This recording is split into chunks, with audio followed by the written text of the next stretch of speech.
Hey everyone, welcome to my brand new channel, Wholesome Home. My channel is mostly going to be about cleaning and organization, a little bit of mommy stuff. I have a 3-month-old son named Mason, and he'll be in, probably not this video because he's sleeping, but hopefully the next one. This video is going to be my 5 tips and tricks for decluttering and keeping a clean home. Before we get started, please subscribe to my channel, turn on notifications. I'm in a little bet with my husband that I can get 10,000 subscribers by April 22nd, which will be my 25th birthday. So go ahead and hit subscribe and let's jump into it.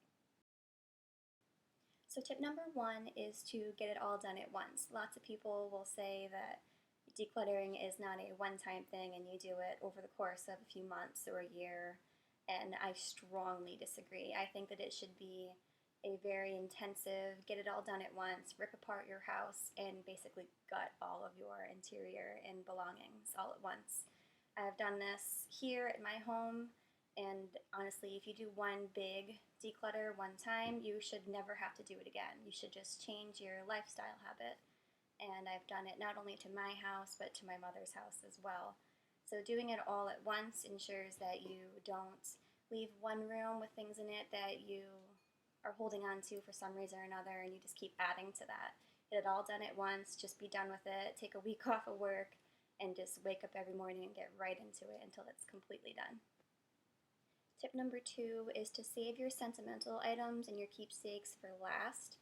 These items are things that we tend to have a lot of, they're small, and they take up a lot of time. They're things that we have a hard time parting with.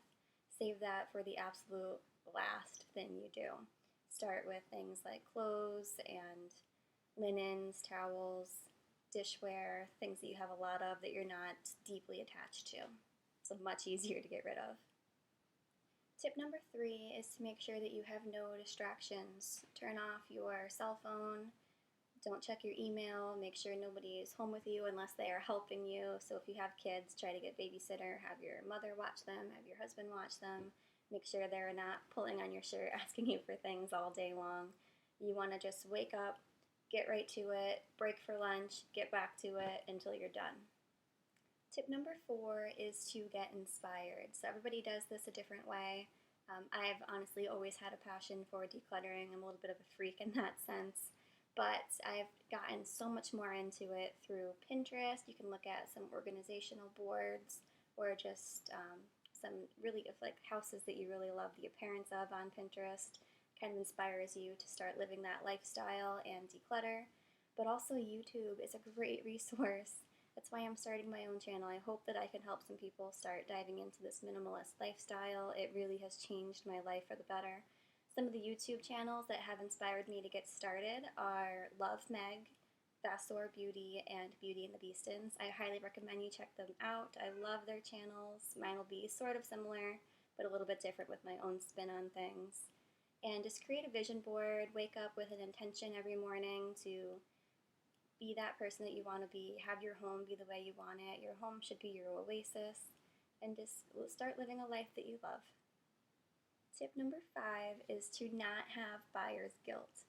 So I got married in September of last year, and I bought a wedding dress online that I loved, and I didn't end up wearing it, but it was sitting in my closet for the longest time because I bought this. I mean, it was not expensive, but it wasn't inexpensive either. But I bought it and I didn't use it, and it's just sat in my closet because I felt bad getting rid of it because I spent so much money and I couldn't return it because it was made like special for me, so they won't take returns. But I donated it. There's actually a local organization near me that takes wedding gowns and gives it to people who can't afford to get them. But I mean, if somebody gives you this beautiful homemade quilt that is either falling apart or you really don't like, doesn't match your home, don't feel guilty and hold on to something that you don't love. I mean, I wouldn't go out and tell that person that you're not going to keep it, but don't feel guilty. Get rid of things. If you're not going to use them, if you don't like them, if they're broken, get rid of them. They are just cluttering your life. Somebody decided to wake up and say hello. This is Mason. Looks like he gave himself a little scratch during his nap, even though I just clipped his fingernails. I must have missed a little corner. So that is all for this week's video, my 5 tips and tricks for decluttering and keeping a clean home. Yeah, let me know in the comments below if you want to see another 5 tips. I'm sure I have a few more. Or leave in the comments below any that you might have. And I look forward to seeing you next week. I'll be posting a new video every Monday about cleaning, organization, mommy stuff, DIY. And make sure you hit subscribe and turn on notifications. Help me win that bet with my husband for my 25th birthday. And I look forward to seeing you next week. Bye. Say bye.